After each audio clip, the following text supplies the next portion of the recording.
12ই ফেব্রুয়ারি 2026 সাল আমাদের জাতীয় সংসদ নির্বাচন, এটা আমরা সবাই জানি। এই 12 তারিখে ভোট কেন্দ্রে প্রবেশ করে ভোট দেওয়ার জন্য আপনার সিরিয়াল নাম্বার প্রয়োজন বা আপনার ভোটার তালিকার প্রয়োজন। এই ভোটার তালিকা বা সিরিয়াল নাম্বার নিয়ে কিন্তু আমাদের ভোট কেন্দ্রে গিয়ে কিন্তু ভোটটি দিতে হবে। তো আপনার ভোটার তালিকা কিংবা সিরিয়াল নাম্বার আপনি অনলাইন থেকে কিভাবে বের করবেন আজকের এই ভিডিওতে আপনাদেরকে দেখাতে যাচ্ছি। তো ভিডিওটি সম্পূর্ণ দেখবেন, স্কিপ করে দেখবেন না। সম্পূর্ণ ভিডিও না দেখলে কিন্তু আপনি অনেক কিছুই বুঝতে পারবেন না। তো চলো আমরা কথা না বাড়িয়ে ভিডিওটি শুরু করি।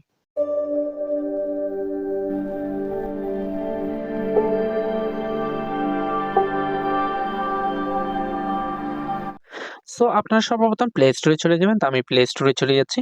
প্লে স্টোরে আসার পর আপনার সার্চ বারে ক্লিক করে লিখে দিবেন স্মার্ট ইলেকশন ম্যানেজমেন্ট বিডি। এইটি লিখে দেওয়ার পর আপনাদেরকে এই সফটওয়্যার এখানে নিয়ে আসবে। এখানে আসার পর আপনারা কি করবেন, একটাই সফটওয়্যারের উপরে ক্লিক করে দিবেন। ক্লিক করার পর এখান থেকে আপনাদের হয়তো ইনস্টল লেখাটি আসতে পারে, ঠিক আছে। যেহেতু আমি আগে থেকে ইনস্টল করে রেখেছি সেক্ষেত্রে আমার সেই অপশনটি আসেনি। তো আপনারা ইনস্টল হয়ে গেলে কি করবেন, আপনারা ওপেন নামে যে অপশনটি দেখতে পাচ্ছেন এই ওপেনের উপরে একটি ক্লিক করে দিবেন। তো আমি ওপেনে ক্লিক করে দিচ্ছি। ওপেনে ক্লিক করার পর আপনাদেরকে সরাসরি এরকম এন্টার বেলচে নিয়ে আসবে। এখানে আসার পর আপনারা যে কোনো ল্যাঙ্গুয়েজের উপরে ক্লিক করতে পারেন, ঠিক আছে।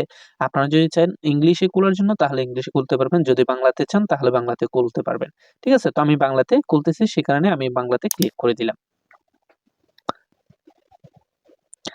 এখানে আসার পর আপনারা কি করবেন, দেখতে পাচ্ছেন এখানে জাতীয় সংসদ নির্বাচন, এখানে একটি ক্লিক করে দিবেন। তো আমি জাতীয় সংসদ নির্বাচন এখানে ক্লিক করে দিচ্ছি। এখানে ক্লিক করে দেওয়ার পর আপনারা কি করবেন, নিচে দেখতে পাচ্ছেন ভোট কেন্দ্র খুঁজুন, এখানে একটি ক্লিক করে দিবেন, ঠিক আছে। তো আমি ভোট কেন্দ্র খুঁজুন এখানে একটি ক্লিক করে দিচ্ছি।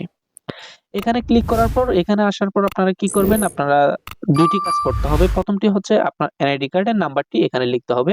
সো এখানে দেখতে পাচ্ছেন এনআইডি নাম্বার লিখুন, এখানে আপনার এনআইডি নাম্বারটি লিখে দিবেন।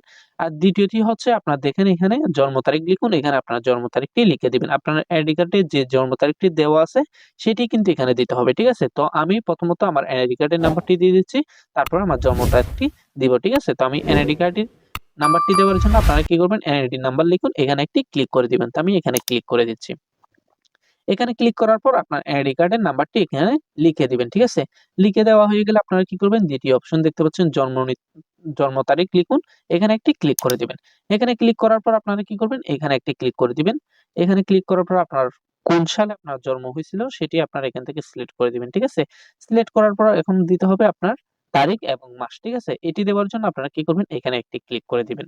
এখানে ক্লিক করে করে আপনারা দেখতে পাচ্ছেন মার্চ, এপ্রিল, মে এভাবে কিন্তু আসবে। তো আপনি কোন মাসে জন্মগ্রহণ করছেন সেটি এখান থেকে সিলেক্ট করে নিবেন, ঠিক আছে। তো আমি সিলেক্ট করে নিচ্ছি। তো আমি তারিখটি সিলেক্ট করে দিচ্ছি। সিলেক্ট করে দেওয়ার পর আপনারা কি করবেন, এখানে দেখতে পাচ্ছেন ওকে লেখা আছে, আপনারা ওকেতে একটি ক্লিক করে দিবেন। তো আমি ওকেতে ক্লিক করে দিলাম। ওকেতে ক্লিক করার পর আপনার এনআইডি কার্ডের নাম্বার দেওয়া হয়ে গেলে, আপনার জন্ম তারিখের জন্মসালটি দেওয়া হয়ে গেলে আপনারা কি করবেন, এখানে দেখতে পাচ্ছেন সার্চ বার আছে, সার্চে একটি ক্লিক করে দিবেন। তো আমি সার্চে ক্লিক করে দিচ্ছি। সার্চে ক্লিক করার পর দেখেন এখানে কিন্তু আপনার সকল তথ্য এখানে চলে আসবে, ঠিক আছে। আপনার ভোটার নাম্বার, আপনার ভোটিং ক্রমিক নাম্বার, আপনার কেন্দ্রের নাম এবং কেন্দ্রের ঠিকানা সবকিছু এখানে চলে আসবে। আপনি চাইলে সেটি স্ক্রিনশট করে রেখে দিতে পারেন বা আপনি সেই সিরিয়াল ধরে কেন্দ্রে গিয়ে ভোট দিয়ে আসতে পারেন। তো আজকের ভিডিও কেমন লাগলো অবশ্যই কমেন্ট করে জানাতে ভুলবেন না, এবং এরকম নিত্য নতুন ভিডিও পাওয়ার জন্য আমাদের চ্যানেলটি সাবস্ক্রাইব করে রাখো। এরকম নিত্য নতুন ভিডিও পাওয়ার জন্য আমাদের চ্যানেলটি সাবস্ক্রাইব করে পাশে থাকুন। তো ধন্যবাদ, আজকের মতো এতটুকু। অন্য কোনো ভিডিওতে আপনাদের সাথে আবারও দেখা হচ্ছে। ততদিন ভালো থাকবেন, সুস্থ থাকবেন। আল্লাহ হাফেজ।